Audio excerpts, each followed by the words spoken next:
आपने पूछा है पुंछ के कितने दो रेल गए हैं। मेरी पुंछ आग में सड़ रही थी। कैजुअलिटीज हुई हैं वहाँ पर। वो फार्मर्स के बच्चे थे, मजदूरों के बच्चे थे, वो गरीबों के बच्चे थे, वो एक्सर्विसमैन के बच्चे थे, वो जिम्मेदारों के बच्चे थे।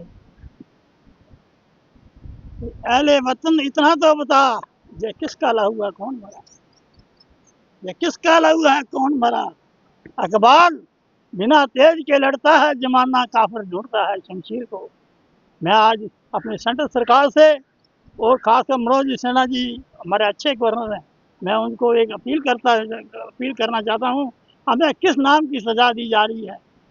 क्या कि हम हिंदुस्तान में मिनाटी में हैं, अकलीतों में हैं, अकलीत से तल्लक रखने वाले हैं ना। तो दिल्ली में हमारा जम्मू कश्मीर का कोई नुमाइंदा मिनिस्टर है जम्मू कश्मीर का, और ना ही इस कैबिनेट में वो किसी मराठी का कोई आपने मंत्री लिया है।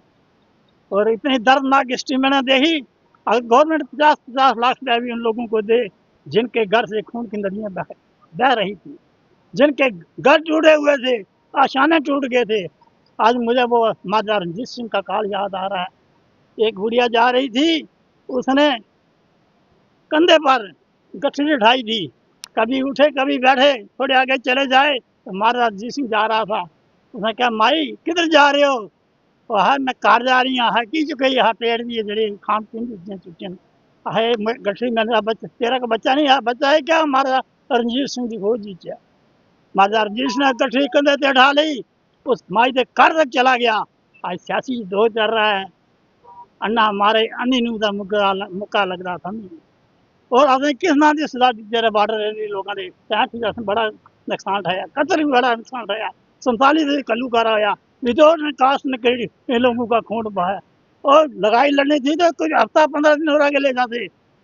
हजार अरबों रुपए खर्च किए गए हैं, जहाज क्रैश हुए हैं, मिला क्या है हमें लोगों को? हम तो चाहते हैं हिंदुस्तान में, पूरे हिंदुस्तान में राष्ट्रपति लागू होना चाहिए। हमारी तो ये पुकार है, हमारे राष्ट्रपति जी, हम आपको अपील कर रहे हैं, कोई कॉन्स्टिट्यूशन है, कोई ऐसा है आपके पास प्राविधान? तो मैं तो कहता हूँ कि राष्ट्रपति लागू होना चाहिए। क्यों? बहादुर मर्दा बार बार, बुजदिल मर्दा बार बार, से बहादुर मर्दा एक बार। हमें गुलामी की जिंदगी से आज़ादी की मौत अच्छी है।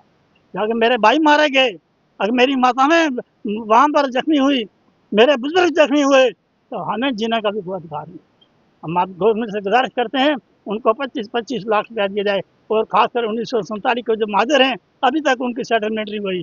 और हमारा 200-300 करोड़ रुपया जर्न कस्टोडियन के पास पड़ा हुआ है। क्या वो अंडे दे रहा है वहाँ पर? क्यों नहीं लोगों को दिया जा रहा है? अगर नहीं देना तो सब मुकर जाओ, हम नहीं देते। अगर वो पाकिस्तान से हमको खदेड़ा गया, हिंदुस्तान में आए, यहाँ पर कौन सा साफ हुआ? हमारे बच्चे हमारे पास बहुत बड़े हैं, MA BA डॉक्टर इंजीनियर हैं, जब माँ बाप बड़े। अनएम्प्लॉयमेंट बहुत है ना, तो अनएम्प्लॉयमेंट बता दिया जा रहा है नौजवान, ना बुजुर्गों को पेंशन वक्त पर मिली जा रही है, ना जो हमारे सीनियर सिटीजन लोग हैं उनको पूछा जा रहा है, ना हमारे बच्चों को पूछा जा रहा है, ना महिलाओं को पूछा जा रहा है। अरे प्रजातंत्र है तो है कहाँ? मुझे गवर्नमेंट से ये खेद है कि फौरन इम्प्लीमेंट होना चाहिए वहाँ के लोगों को। पूंछ के और जोरी पूंछ के बॉर्डर उड़ी करना, जो भी है बॉर्डर एरिया के लोगों को जड़ी एम्प्लॉयमेंट होनी चाहिए। और BSF की भर्ती होनी चाहिए, CRP की भर्ती होनी चाहिए, एयरफोर्स की भर्ती होनी चाहिए, और नेवी की भर्ती होनी चाहिए। और उनको बेरोजगारी दूर करनी चाहिए, और उनके पेट भर कर खाना मिलना चाहिए। गवर्नमेंट की जिम्मेदारी है कि किसी का अशाना बनवाना, जिन्होंने अशाने हमारे अड़ाए हैं, अशाने हमारे बने हुए वो भी खेड़ दिए हैं। हमने बहुत सितम देखा है, हमने बहुत सितम दिए, हमारे पर बहुत जुल्म हुआ है। हमारी गवर्नमेंट से गुजारिश है, हमें इंसाफ होना चाहिए। चलें, बहुत शुक्रिया।